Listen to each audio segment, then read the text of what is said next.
So when I finished the 10th grade, I was almost convinced that I wanted to do medicine. But the thing is that I have like this mild tremor problem. Like if I keep my hands here, there's a slight tremor.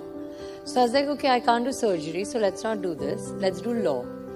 So I decided to study law. So I did history and political science. But then in my last semester, my second last semester of college, I did an acting course.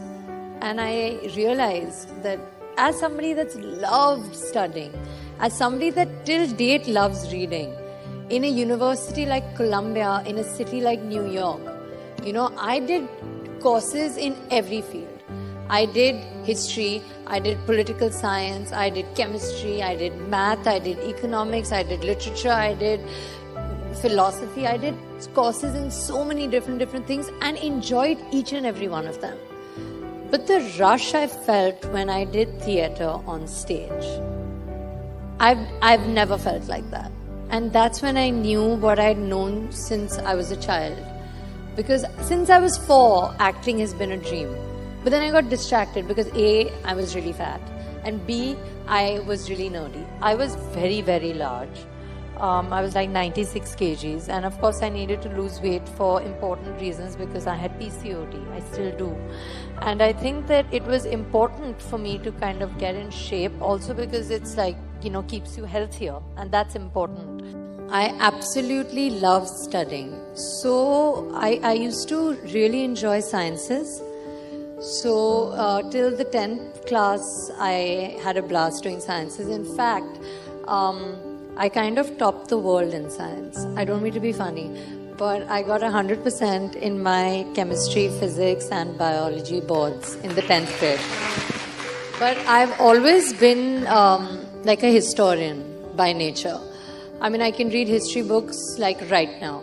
Like even in my van, when I'm waiting for like a shot, there are like history books lying around. I actually studied at a school called Besson Montessori School.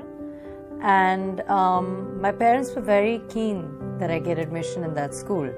So they called the headmaster and they said, we have this really studious daughter and it'll be, really good for her and please do consider her. And I actually was on the phone with the headmaster because she wanted to kind of hear me out and this, that and the other. And I took the phone and I went, Damadam mast kalandar, Ali da pehla number. And I think that's how I got admission into the schools. But I was also very studious. So I've actually studied at Columbia University and I have a degree in history and political science. My mother is like the flag bearer of humility, I feel. She so believes in putting your head down and letting your work speak for yourself. I was not allowed to go to Diwali parties and, filmy places till I truly, in her words, have earned it. So I never really had much exposure to Bollywood at all.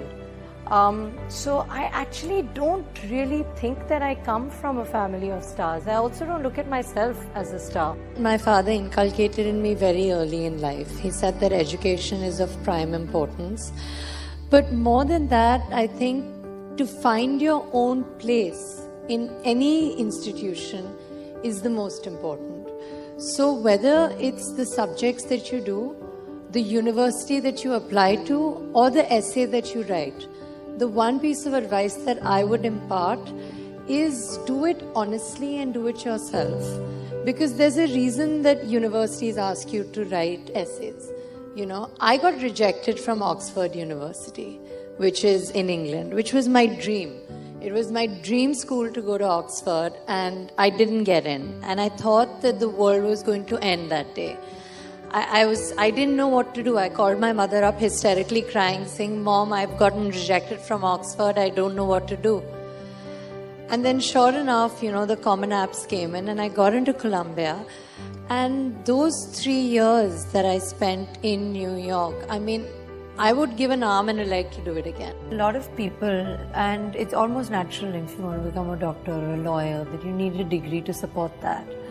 But in my case, my education was never a means to my career. It was something that I feel allowed me to really be who I am today.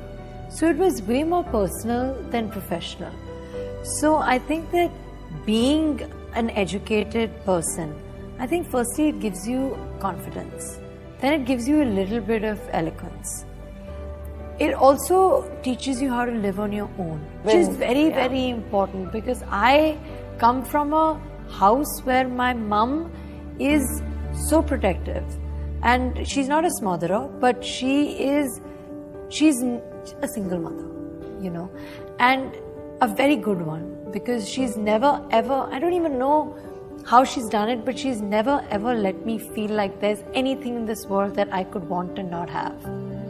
And while that's an extremely romantic story between mom and myself, it can be a slightly damaging story, because in life that's not how things really work. You don't get everything that you want. People have used words like burden, pressure, all of that, but I don't really believe in that. I think that, you're as burdened as you want to be, and you take as much pressure as you want to. Of course, I'm aware, acutely aware, that I come from a film background, and therefore the scrutiny or the attention that I have received has been more than it would be otherwise. But I don't necessarily look at that as a burden, because if I do, then I will be stiff and I won't be able to perform. What is it about acting that excites you?